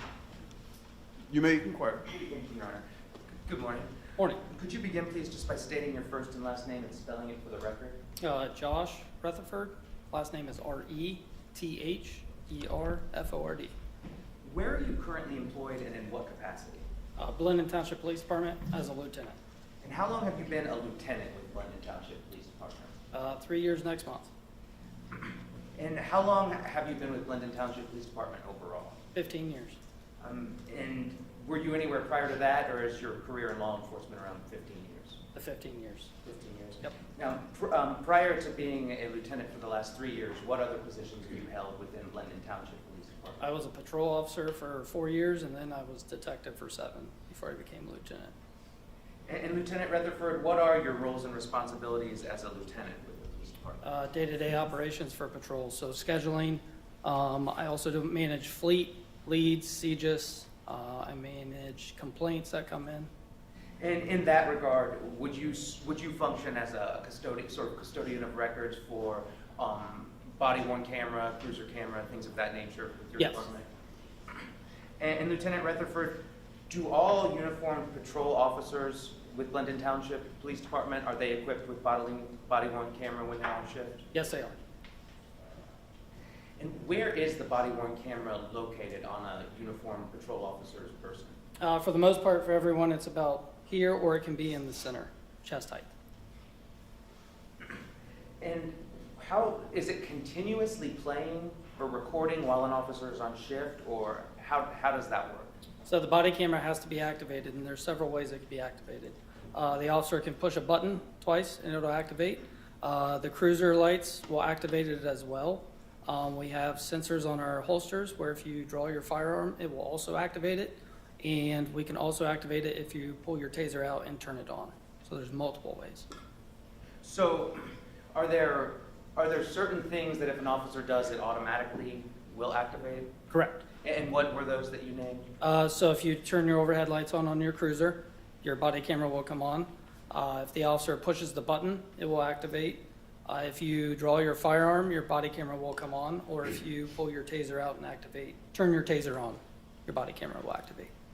And then will it automatically turn off at all, or does it have to be manually turned off? Has to be manually turned off. And once the body-worn camera is activated or turned on, does it start recording the moment it's turned on, or does it go back? It goes back 30 seconds, but the 30 seconds prior is only video, not audio. So do the body-worn cameras contain both video and audio? Correct. But once the body-worn camera is activated, what will start playing when? As soon as it's activated, you will get the audio. From that point, it was activated. But then did you state that it will actually go back 30 seconds in time with video alone? Correct. And Lieutenant Rutherford, are there times when officers are supposed to, if it doesn't turn on, to manually turn their body-worn camera on? Yes. What are the circumstances when the camera should be turned on? Basically, any contact with the public. So calls of service, if you have anything that would be related to court, if you're going to have arrests or charges. And are there times when the body-worn camera is supposed to be turned off? There are. And when are those times? Those will become if you have an offense that could be sensitive or you're doing an investigation that may involve a juvenile. There are certain parameters you can turn that off. And Lieutenant Rutherford, when an officer's body-worn camera is recording, where is that going, or where is that being stored? It'll be stored in a cloud built by Axon. So it's solely to your department. So it's a cloud-based system. And when an officer's body-worn camera is actively recording, is that being stored simultaneously somewhere else? No. So that stays within the body camera itself until you take your body camera off at the station and dock it. So what is the process? Is a patrol officer supposed to do that at the end of every shift? Yes. What is the process by which they have their video downloaded? So the process, once they're at the end of their shift, we have what's called docking stations. They'll take their body cameras off and dock it, and they'll start the download that night. And then is it contained, does it remain still on the body-worn camera itself? Once it's extracted from the body camera, it's in the cloud. It is no longer on the body camera itself. And then once it is extracted, where is the officer's video actually maintained? Within the Axon system that's built specifically for our agency. So each agency has their own account, and it stays within that account. And where are you able to, for instance, are you able to then go in and pull up an officer's body-worn camera? Yes. And how are you able to do that? Through our web-based system through Axon. So I am an administrator, so I am able to access every officer's body camera footage. And do you have to, is it confidential? Do you have to use password? Yes, a dual authentication is needed for that. And who all does have access to an officer's body worn camera within your department? So as administrators, it's myself, the chief, our sergeant, and our admin staff who does redactions and body worn camera requests. And once a body worn camera is downloaded, how long is it stored for? So there are different parameters for that. If it is just a contact where it's not going to have any charges or it's not going to go to court, it is retained for court section, retained forever, and there is a 30-day window if it's absolutely nothing's going to come out of it. And what happens if something is flagged for future court purposes? It's put in the category for retained for court, so it stays there. And then will it ever be your function to retrieve an officer's body worn camera to provide to investigators? Yes, And are your officers' body worn cameras, are those made and kept and maintained in the regular course of business? yes, And Lieutenant Rutherford, was Sergeant Eric Moynihan of the Blendon Township Police Department, was he equipped with a body worn camera on August 24th of 2023? yes, he was. And was his body worn camera properly functioning on that date? Yes, it was. And did that get downloaded to the main server at your police department at the end of his shift? Yes, it was. And did you retrieve the recording of Sergeant Moynihan's body worn camera on that date? On that day, I did not retrieve it. It was downloaded. Did you later retrieve it? Yes. And how are you able to, then are you able to download it to a flash drive to provide, or what is the process by which you retrieve an officer's body worn camera to provide to an investigator? So there's a couple ways you can do it. You can put it on a CD, you can put it on a flash drive, but sometimes the file is too large. So you send it in an email link where they can click it and have it up to 9 days, and then they can download it on their server. And Lieutenant Rutherford, was the recording of Sergeant Moynihan that you retrieved off your server on August 24th, 2023, was that a fair and accurate copy of the original recording that was on Blendon Township Police Department server? Yes. Your Honor, may I publish? What? Your Honor, may I publish State's Exhibit 2, body worn camera of Sergeant Eric Moynihan?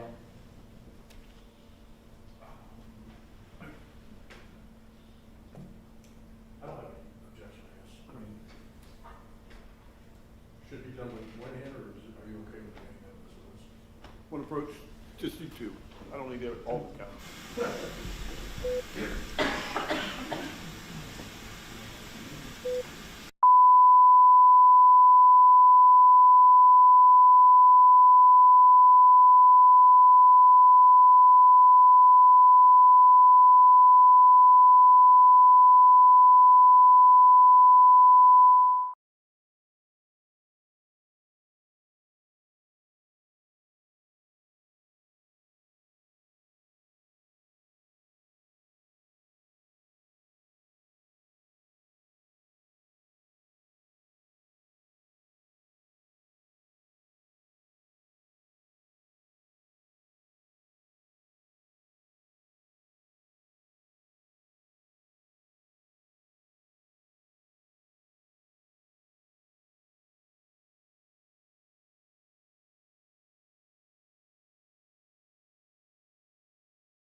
Hello, are you okay? Yeah, other than I'm about to cry. Well, so what happened? So, I got gas in the car. Right there. With my family. And Lieutenant Rutherford, is that portion we just saw, is that a fair and accurate reporting of Sergeant Moynihan's body-worn camera? Yes, it is. And for the record, that was 31 seconds into the video to 46 seconds into the video.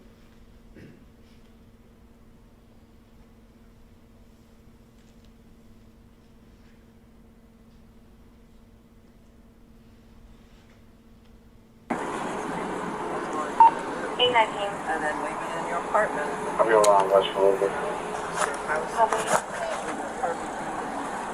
273. 73. Attend to 29, 3705 Managua, 3705. What's that? Female is hallucinating. Much of her for attend. Hey, stop. Hey, out of the car. Out of the car. Out of the car. Out of the car. Out of the car. Out of the car. They said you stole stuff, do not leave. Get out of the car. Then get out. No, then get out. Get out of the car. Get out of the car! Shots fired! Stop the goddamn car! Stop the goddamn car! On 73 parking route. He's going to be at There it is. 5991 Secondary Road. Okay, get her out. Her foot's on the gas still. Foot's on the gas. Good boy. Come here, come here. Come here. Hey. Handcuffs. There you go. You got medics. Need a chest seal if you can get one.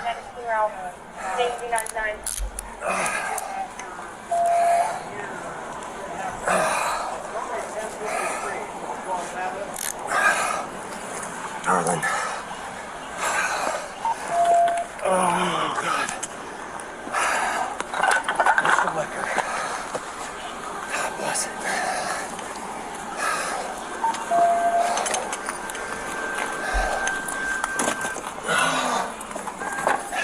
Sunbury Road, they had an officer come on, said shots fired, asking for assistance. 292 traffic. Shots fired, we need medic. Where is it? I copy medic from out. Where is it? Right Right there. 73, notified 270. Here we go. Here we go. You're not getting out. Still breathing. Oh, God. 73. Shots fired. One in custody. One in chest seal. Notified 270. No, nothing on the back. I put it on the record. Your Honor, we had a meeting, it was on the record, in which the government was going to talk to their people and ask them to leave the courtroom if they weren't going to be able to do it. And we were going to take a 2-minute break to avoid just this type of situation, Your Honor. I don't understand what happened from 9:15 until now, but that wasn't done. For the record, the gasps and the hands to the face of the people leaving, that's exactly what we were trying to avoid. And I apologize for drawing attention to it, but that's exactly why we set up a process whereby they would talk to the individuals and ask them to leave so that it didn't. Counsel will approach.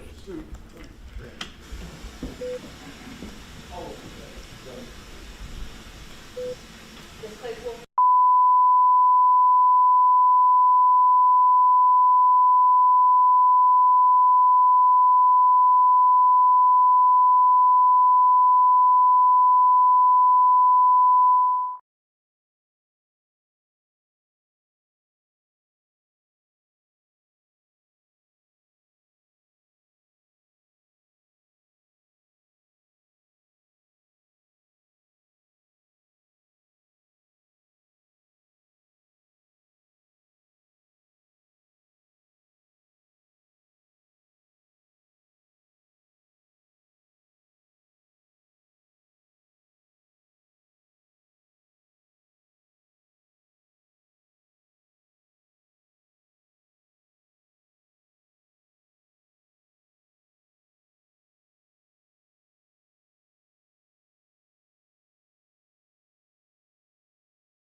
guys know that ahead of time. Make it to the. Thank you, Your Honor.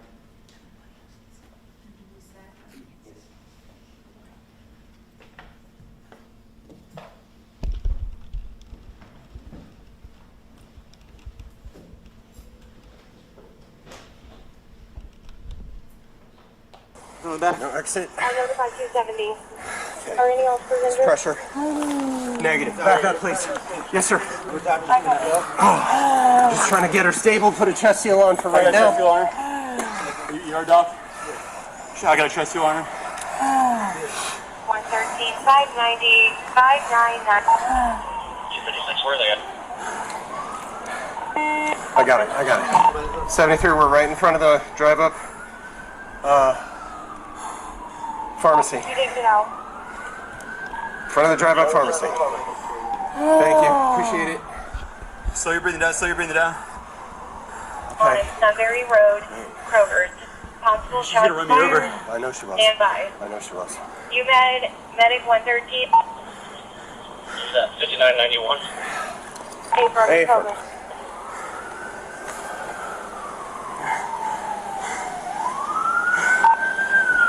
You okay? You guys are You okay? Yeah. Take a breath. Okay, I got this. I can do pressure. April. Okay, take a breather. We had shots fired up Kroger 5991 Sunbury Road.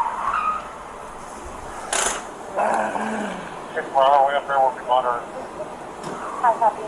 Do you have any Sir. description? If you don't mind, can you check a pulse for me? On that side?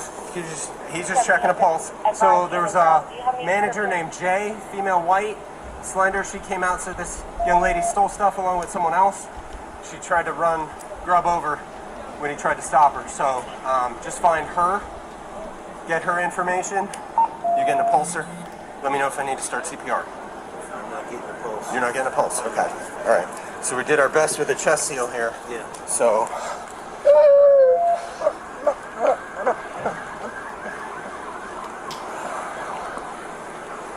Tell them CPR's in progress for me. You got a mask anywhere handy? I have extra sets of gloves. I don't have a mask. Thank you, sir, for stopping.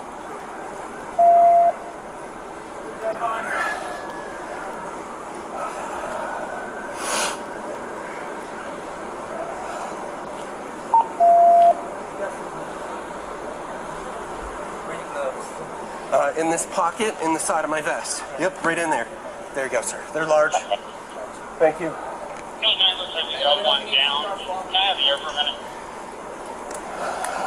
One down, one there.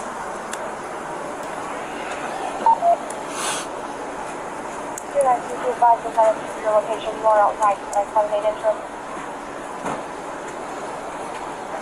Correct. Where's the shot? She, right up here, we've got a makeshift chest seal on it. I got chest seals. She is handcuffed. She may be pregnant. I'm not sure what's going on there. Is she through and through? No, we've rolled her over already. She's agonal. This gentleman's position, no pulse. All right. Chest seal coming up. Is it clear for it? Yeah, go ahead.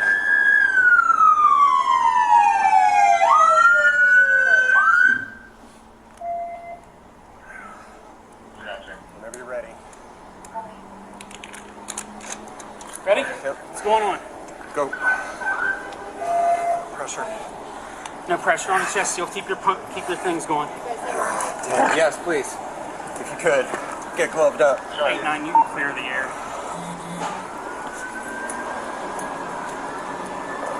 21 down. Can you make it out? Ready. You good? Okay. Joe, thank you.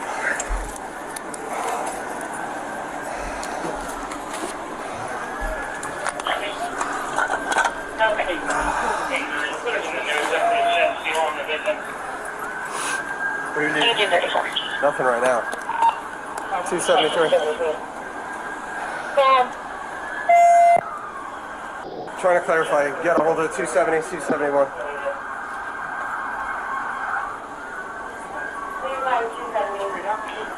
Okay. I can't hear a word she's saying.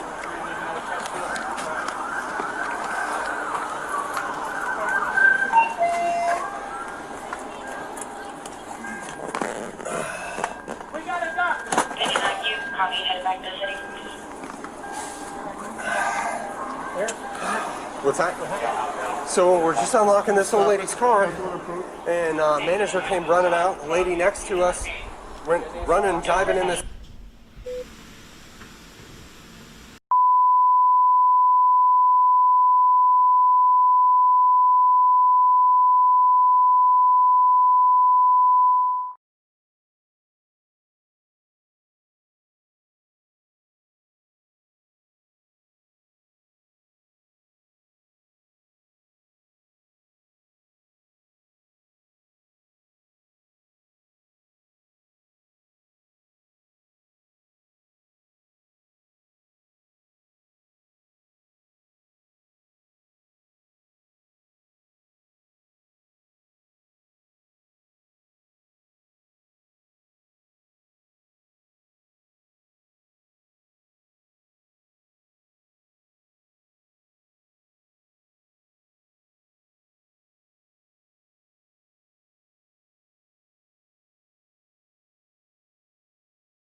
Whose body cam we were actually watching, who it was mounted on? Who was that? That's Sergeant Eric Moynihan? That's correct. And who was the other Blendon Township officer who was visible in the body-worn camera?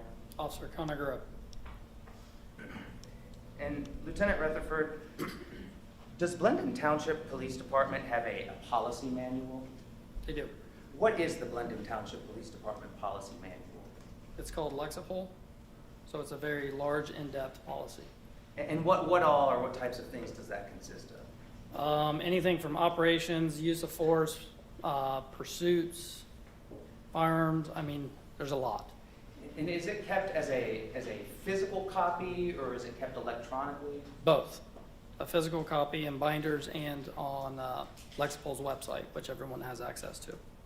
Where is a physical copy kept? Physical copies are usually kept within, there was in the squad room, but the chief keeps hard copies as well. And then how is anyone or any police officer with Blendon Township PD able to access the policy manual? Yes. And how are they able to do that? Almost every officer accesses that through the website. Do they need to sign on, or is it just? Correct. general users? Everybody has a username and password they're able to access our policy. And is an officer with Blendon Township Police Department, are they required to have reviewed the policy manual? Yes. Is there a process by which that's confirmed that they have reviewed the policy manual? Yes. How does that process work? So anytime anyone's onboarded or there's new policies, they have to acknowledge them, which means they read them and then you click acknowledge, and then it will track everyone that's acknowledged all the policies. And do they do that electronically? Yes. And what about when somebody first starts working at Blendon Township? Do they have to acknowledge the whole manual, or is there a process for that? Yes, they have to acknowledge the entire manual.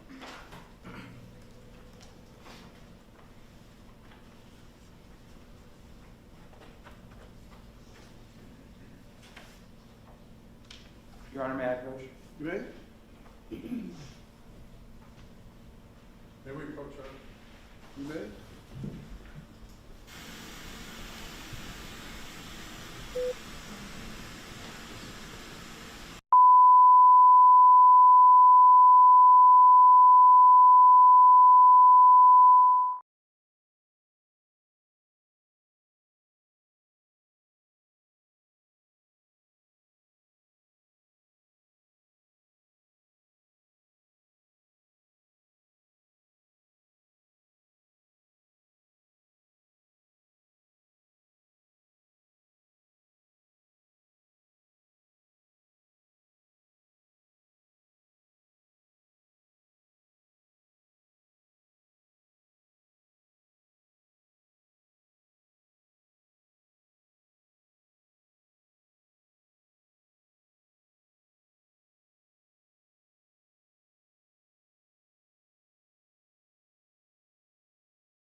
.300 is our use of force policy, and the second one would be section 307 for our vehicle pursuits policy.